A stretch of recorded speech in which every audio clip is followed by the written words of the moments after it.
15:40-39. Baiklah, di sini saya akan melakukan role play tentang antenatal care, di mana untuk pemeriksaan semuanya dari anamnesa sampai ke dengan pemeriksaan fisik untuk ibu hamil.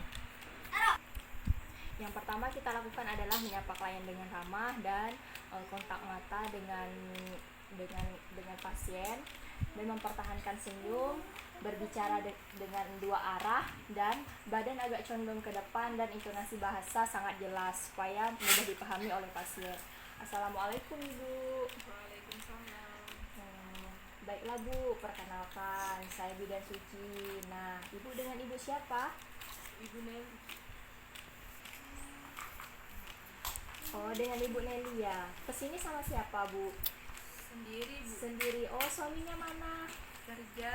Oh,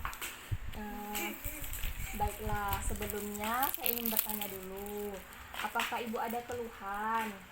Tidak Bu, saya ingin memeriksakan kehamilan saya. Oh, sebelumnya saya tanya-tanya dulu ya Bu, nggak apa-apa kan? Umur Ibu berapa? 21. Oh, agamanya Bu? Islam Bu. Pendidikan terakhir Ibu apa Bu? Untuk pekerjaan biasanya Ibu ngapain? Ibu rumah tangga Oh, ibu rumah tangga ya Bu ya. Alamat rumahnya di mana Bu? di Jalan Mawar. Nama suaminya siapa Bu?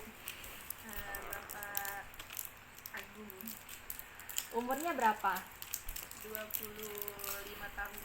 Oh, kalau untuk bapaknya pendidikan terakhirnya apa Bu? S1 Bu. Oh, pekerjaan suami Ibu apa? Pekerjaannya pegawai negeri. Oh, berarti Ibu kesini hanya untuk memeriksakan kehamilannya ya Bu? Berarti Ibu nggak ada keluhan seperti pusing atau yang lainnya kan? Nah, di sini saya ingin menggali tentang riwayat menstruasi Ibu. Nah, Ibu untuk menstruasi pertama kalinya umur berapa tahun Bu? 12 tahun Bu. Siklus menstruasinya biasanya berapa hari?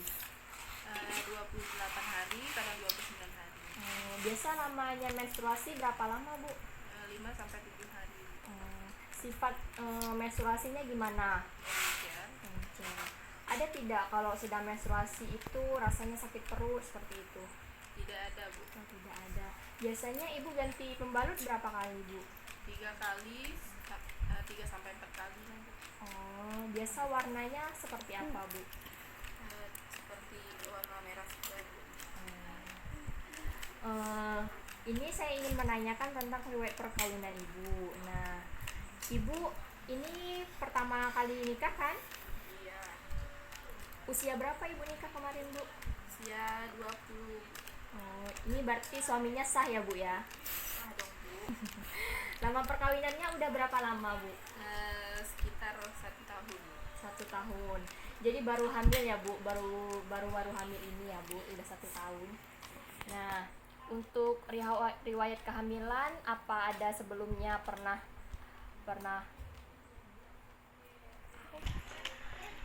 apakah Ibu pernah misalkan sebelumnya melahirkan atau Ibu pernah mengalami abortus sebelumnya?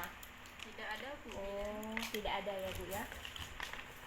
Nah, sekarang saya ingin menanyakan, kemarin Ibu terakhir menstruasinya tanggal berapa Bu?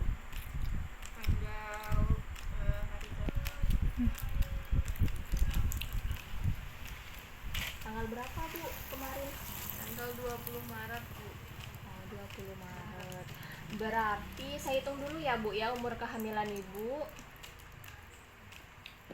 Berarti di sini saya dapat hitung berarti kehamilan Ibu sedang menjalani masuk ke 10 minggu ya Bu. Di sini kan tanggalnya 20 Maret. Nah, didapati berarti di sini kehamilan Ibu baru umurnya 9 minggu 6 hari.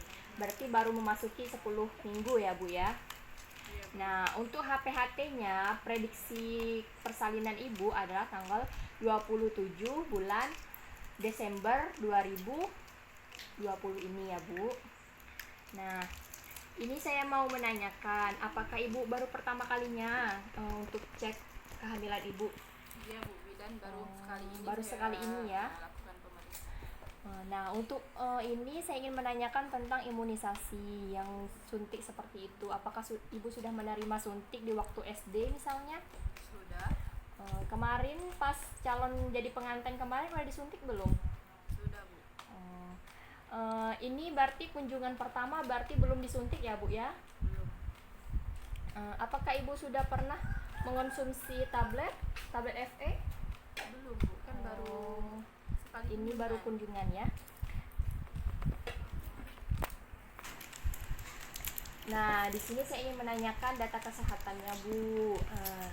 Di sini saya mau bertanya, untuk sebelumnya apakah ibu pernah mengalami riwayat penyakit terlebih dahulu, misalkan adanya TBC, malaria, atau yang lainnya? Pernah tidak? Tidak ada, Bu. Untuk kalau di keluarga Bu, apakah ada? Tidak ada juga. Untuk riwayat operasi, apakah ibu pernah sesar atau operasi usus buntu seperti itu? Belum ada, Bu. Belum ada ya. Nah, di sini saya ingin bertanya, apakah ibu ada keturunan bayi kembar Bu? Setahu saya nggak ada, Bu. Nggak ada ya. Apakah ibu pernah mendengar tentang KB? Pernah. Pernah ya. Apakah ibu sudah pernah menjadi akseptor KB sebelumnya? Belum. Belum ya. Ibu ngomong-ngomong ingin anaknya berapa Bu? 3, Bu. Ya banyak ya Bu ya. Nah, di sini saya mau bertanya tentang kebiasaan ibu sehari-hari seperti makan. Ibu biasanya makannya berapa Bu satu hari itu Bu? Kadang sekali sehari, kadang 2 kali, Bu. Oh, sedikit ya Bu. Kenapa seperti itu? Emang setiap hari segitu ya Bu? Iya, Bu. Ada nafsu makan. Biasanya makan di rumah makan apa aja Bu? Makan nasi, Bu. Nasi sama lauk paus. Apakah ibu ada perubahan pola makan setelah mengalami hamil ini? Tidak ada, Bu. Tidak ada ya Bu ya. Apakah ibu mengkonsumsi makanan lain seperti cemilan seperti itu, Tidak ciki-ciki pernah, Bu. seperti itu? Tidak pernah ya. Apakah ibu ada pantangan di dalam keluarga? Tidak ada Tidak juga. ada juga ya. Untuk minum biasanya ibu berapa kali, berapa gelas minum seharinya Bu? 7 gelas, Bu. Kalau di rumah ibu konsumsi vitamin nggak? Ada, Bu, vitamin C. Oh, bagus ya Bu, banyak juga Bu. Nah, untuk ini adalah pola eliminasi, di mana saya ingin bertanya, ibu kalau BAB buang air besarnya berapa kali Bu sehari? 2 kali sehari. 2 kali ya. Tapi baunya khas kan, tidak ada keluhan seperti itu saat ibu buang air besar. Tidak ada, Bu. Untuk buang air kecilnya Bu, 6 kali sehari. tidak ada keluhan juga ya Bu ya. Untuk tidur, untuk pola istirahatnya, ibu pernah tidak tidur siang seperti itu? Tidak pernah, Bu, tidur siang. Jarang ya Bu tidur siang, apa nggak pernah sama sekali? Tidak pernah. Jarang ya, nggak pernah ya. Tidur malamnya berapa jam Bu? 7 jam, Bu. Ibu biasanya, maaf ya Bu ya, berhubungan sama suaminya berapa kali Bu seminggu Bu? 1 kali, Bu, seminggunya. Pekerjaan di rumah cuman mengerjakan rumah yang cuci misalkan seperti Iya, itu Bu, ya Bu. nyapu. Ibu biasanya gosok gigi berapa kali Bu sehari? 2 kali, Bu. Kalau mandi Bu? 3 kali, Bu. Ibu untuk mengganti pakaian dalamnya biasanya berapa kali Bu? 3 kali, Bu, sehari. Tidak ada keluhan kan Bu, tapi di daerah vaginanya? Tidak ada. Nah, di sini saya ingin bertanya, untuk biasanya apakah ibu menggunakan alkohol atau obat-obatan lainnya, atau ibu mengkonsumsi jamu tidak di rumah seperti itu? Tidak ada, Bu. Saya tidak pernah mengkonsumsi obat-obatan dan minum. Apakah ibu pernah merokok? Tidak. Tidak pernah juga ya Bu ya. Nah, ini untuk data psikososialnya. Apakah kehamilan ini sangat direncanakan Bu? Iya, Bu, sangat direncanakan. Ya udah lama ya Bu ya, nunggunya udah 1 tahun ya. Jenis kelamin yang diharapkan apa Bu? Laki-laki, Bu. Apakah keluarga mendukung Bu kehamilan Sangat ini? mendukung, Bu. Nanti pengambilan keputusannya siapa Bu? Suami, Bu. Suami ya. Nah, baiklah. Saya kan sudah bertanya semuanya nih Bu. Jadi sekarang kita akan melakukan pemeriksaan fisik pada Ibu yang terdiri dari tekanan darah, tensi, tekanan darah, nadi, pernafasan ibu, dan lain sebagainya. Nah, sebelum itu saya ingin mempersiapkan alatnya terlebih dahulu ya Bu. Iya Bu. Baiklah Bu, di sini kan alatnya sudah saya siapkan. Nah, untuk melakukan pemeriksaan selanjutnya, di sini saya ingin meminta persetujuan Ibu terlebih dahulu. Apakah Ibu bersedia jika saya melakukan pemeriksaan ini? Iya Bu. Dan jika Ibu bersedia, tolong Ibu tanda tangan terlebih dahulu ya Bu. Nah, saya permisi cuci tangan terlebih dahulu ya Bu. Tunggu sebentar. Setelah itu kita lanjutkan dengan cuci tangan menggunakan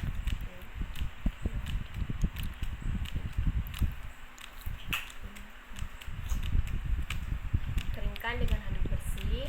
Setelah itu kita melakukan pemeriksaan pada pasien. Sebelum melakukan tindakan, kita mempersiapkan alat terlebih dahulu, yaitu ada pita pengukur, linek, tensimeter, stetoskop, HB sahli, dan alat pemeriksaan protein urin, tempat sampah, dan ada juga pengukur tinggi badan dan juga timbangan. Kita ukur tekanan darahnya dulu ya Bu.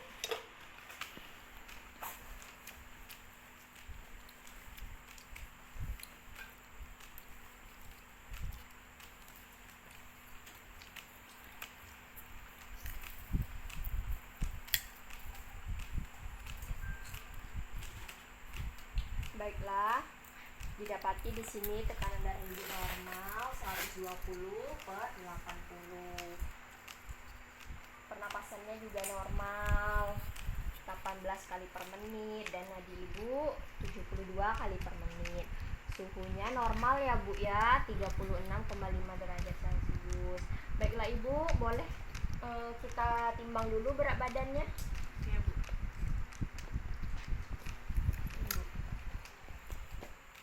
Baiklah, 45 kilo ya Bu. Kita ukur dulu ya Bu lingkar lengan atas ibu.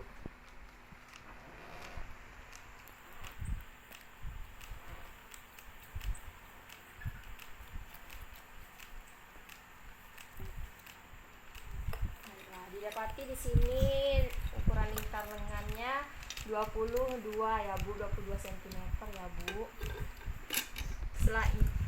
Setelah itu kita mempersiapkan tempat tidur lengkap dan menjaga privasi klien dan membaringkan ibu di tempat tidur. Ayo Bu, baring dulu di sini Bu. Ayo periksa. Permisi ya Bu ya.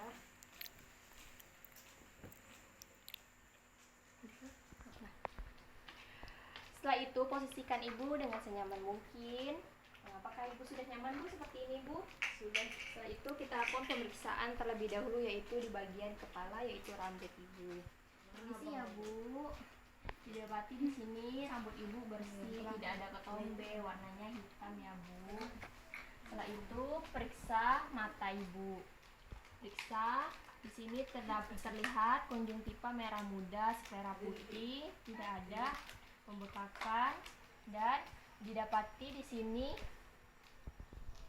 Setelah itu kita periksa apakah mata ibu bagus dan kita gunakan penlight untuk melihatnya.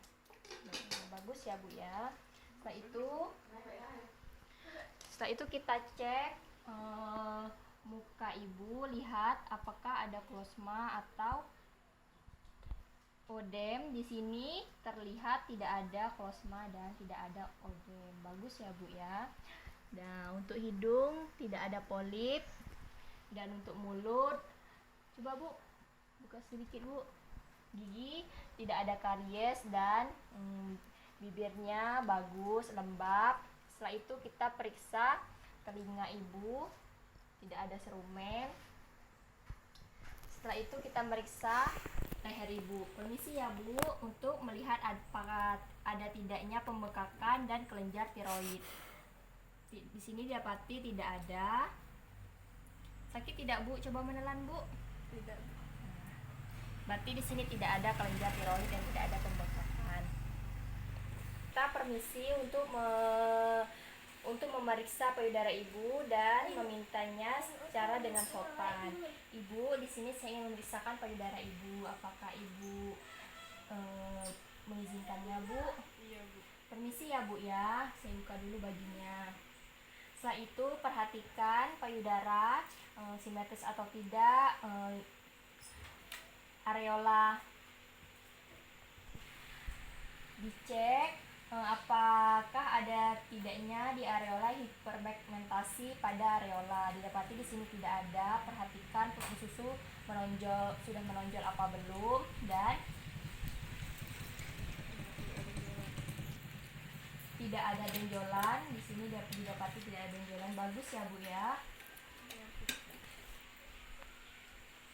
Cek di payudara tadi tersebut apakah kolostrum sudah keluar apa belum. Nah, selanjutnya anjurkan kepada ibu bagaimana cara perawatan payudara, di mana untuk perawatan payudara ibu bisa menggunakan minyak atau minyak zaitun untuk mengoleskan di daerah areola atau putingnya ya, Bu ya. Iya, Bu. Ibu juga bisa melakukannya untuk kedua payudara ya, Bu, agar lebih bagus, atau bisa menggunakan dengan kompres air hangat dingin. Setelah itu kita periksa bagian abdomen. Nah, di sini karena didapati umur kehamilan ibu ini adalah 9 minggu 6 hari. Jadi di sini belum teraba dan masih balot teman positif. Jadi belum besar ya, Bu ya, perutnya. Ini sesuai dengan kehamilannya, Bu. Nah, didapati di sini tidak adanya gravidarum dan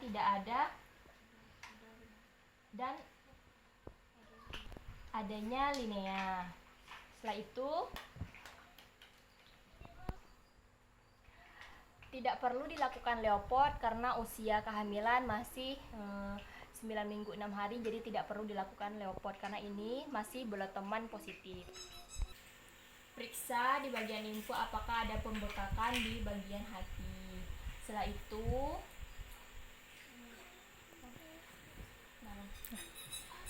baiklah Ibu, saya ingin bertanya, apakah Ibu ada kelenjar di bagian anusnya, Bu, atau pembekakan seperti itu? Tidak ada ya? Tidak ada, Bu. Apakah untuk keputihannya ada tidak, Bu? Tidak ada. Tidak ada ya. Setelah itu periksa apakah ada odema dan varises pada kaki ibu, Bu. Boleh ya diangkat kakinya sedikit ya, Bu ya. Saya periksa dulu. Tidak ada pembekakan dan juga tidak ada varises di kaki ibu ya, Bu. Bagus ya, Bu ya. Nah, sekarang apakah ibu boleh duduk, Bu? Duduk dulu ya, Bu, sebentar. Saya ingin mengecekkan apakah ada tidaknya costovertebranya ya, Bu. Permisi ya, Bu ya. Sakit tidak, Bu? Tidak. Sakit tidak, Bu? Tidak. Nah, bagus ya, Bu ya, berarti. Baiklah Ibu, boleh duduk dulu ya, Bu. Kakinya boleh menggantung tidak, Bu? Gantung ya, Bu. Kita cek dulu refleks patelanya, Bu. Bagus ya, Bu ya, refleksnya. Baiklah Ibu, di sini sudah saya lakukan pemeriksaannya. Nah, di sini belum selesai, Bu. Ibu harus memeriksakan ke laboratorium terlebih dahulu untuk memeriksakan HB Ibu, golongan darah, cek simfilis, HB hepatitis B, dan yang lainnya. Nah, di sini ada checklistnya dan Ibu bisa ke laboratorium terlebih dahulu. Nanti Ibu balik lagi ke sini ya, Bu ya. Ini tuh kertasnya. Langsung ya, Bu? Iya, Bu.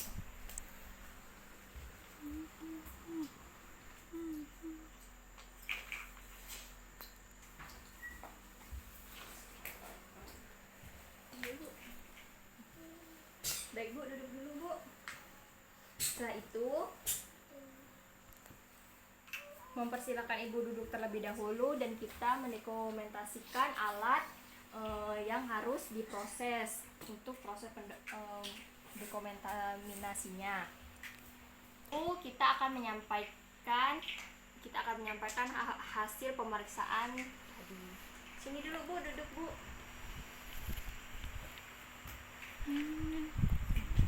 Baiklah Ibu, di sini didapati semuanya normal dari HB ibu 12 gram ini normal ya bu ya. Nah tadi hasil tensinya juga normal dari pemeriksaan fisik, dari ujung kepala sampai kaki ibu juga bagus.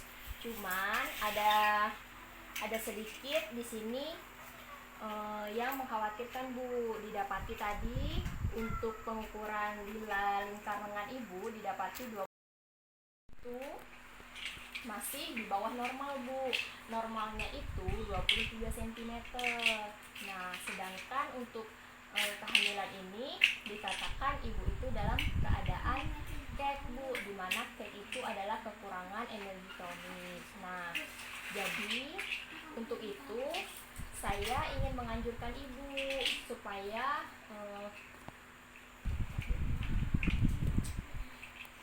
ibu harus makan makanan. Nah ibu nanti kebersihan genitalianya itu dijaga ya bu. Tadi kan ibu sudah ganti pakaian dalamnya 3 kali sehari. Nah nanti kalau setelah kencing terasa basah seperti itu, ibu bisa gantikan dengan yang baru supaya ibu tetap terasa kering dan tetap merasa nyaman. Dan juga pola istirahatnya bu, tadi kan ibu jarang tidur siang, nanti biasakan tidur siang agar istirahat ibu itu terpenuhi. Dan jangan lupa tadi yang saya bilang itu yaitu tentang makanannya itu, supaya ibu bisa supaya nilainya bisa bertambah bu. Nah untuk makanannya itu ibu bisa mengkonsumsi makanan seperti nasi, lauk pauknya. Jika tidak ada ikan atau ayam bisa menggunakan telur, tahu, tempe seperti itu. Agar itu juga terjangkau loh bu harganya, agar gizi ibu bisa seimbang dan terpenuhi. Nah, di sini saya akan menjelaskan tanda bahaya pada kehamilan ini bu.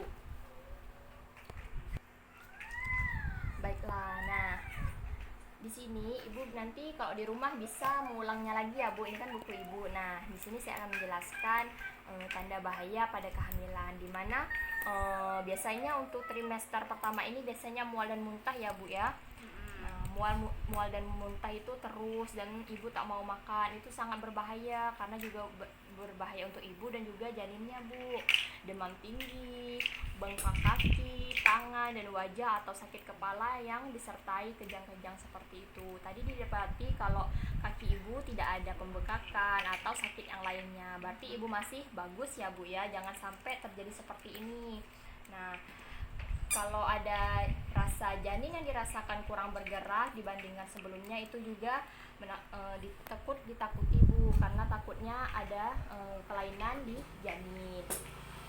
Nah selanjutnya ini ada pendarahan pada hamil muda atau hamil tua. Ini sangat dihindari ya bu, makanya ibu tidak boleh terlalu capek atau bergerak terlalu berat.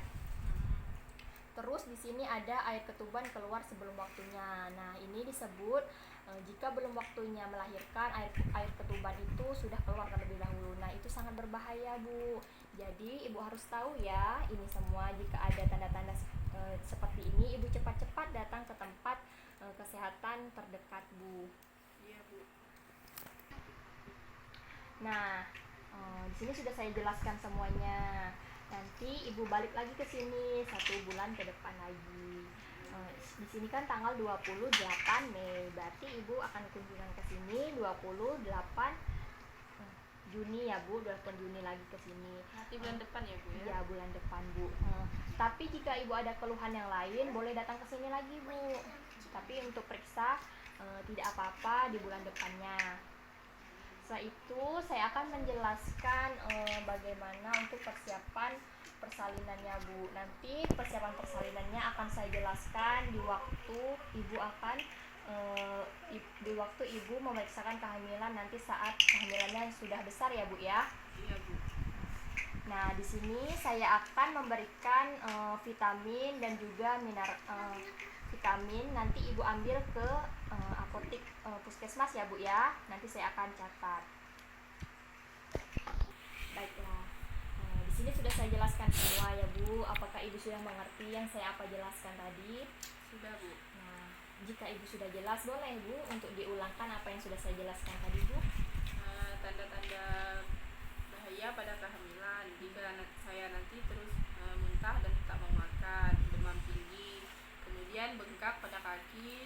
dan wajah, serta disertai sakit kepala atau kejang ya Bu. Kemudian janin saya dirasakan kurang bergerak Bu dibandingkan sebelumnya, kemudian ada perdarahan, kemudian air ketuban pecah yaitu sebelum waktunya. Kemudian saya harus makan makanan yang bergizi seperti bisa makan nasi, lauk pauk, sayur-sayuran, serta makanan yang lain untuk menambah berat badan saya Bu. Ya, bagus sekali. Berarti Ibu sudah jelas ya Bu ya. Iya Bu. Setelah itu kita akan melengkapi catatan di buku KIA Ibu, di mana yang sudah didapati dari hasil lab tadi dan hasil pemeriksaan kita sendiri. Setelah itu kita lakukan pendokumentasian